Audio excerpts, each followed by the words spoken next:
for the time we are in right now and at Hope of the Generations Church, we're taking new ground on things we haven't taken a lot of ground on. And specifically our charge of our name, 3 John 2, dearly beloved, I wish above all things that you prosper and be in health as your soul prospers. And to walk into this part of learning what it means to prosper, because we've been living out and learning how to be in health and share that with the world and drawing the world and the Christian world out of religion, who they thought out of religious spirit that you couldn't have healing, you couldn't have health, you couldn't have miracles. That was just for Matthew, Mark, Luke, and John, and Acts. And so God has moved that through this church to help people be pulled out of a spirit of religion and realize that God really does heal. God really does bring clarity of mind. God really does heal mental illness.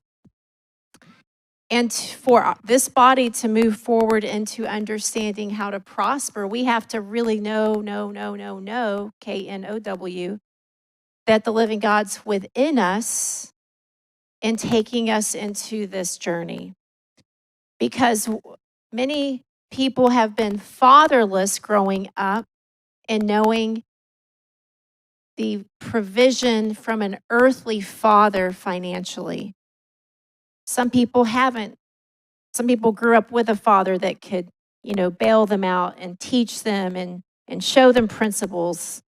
But with how much fatherlessness there is in the world, that means there's a lot of people that didn't have a father that taught them how to walk in prosperity. And knowing that God is in us, He is teaching each of us how to walk in that apart from a religious spirit. Am I on track there? So with that, I know all of us are taste testing and practicing, and we're listening to new teachings about how to understand kingdom finances. And then we are starting to practice. Are you starting to practice some of this? Who else trying to practice some of the new things you're learning? Who all's thinking about practicing it? Who all's listening? Not to me, but listening to the teachings. Yes. Well, here's what happens. When you think about somebody going to war and they come up to a border, and this is this nation's territory, and across the border is that nation's territory. Now, I can't help but think of Joseph. Joseph, when you were deployed and you were ever having to push into another territory, did they ever resist you? Did they ever resist our government? Did you expect them to resist you? You expected that they would resist you, but you knew you had power, a plan, and an army. Say again. Win hearts and minds.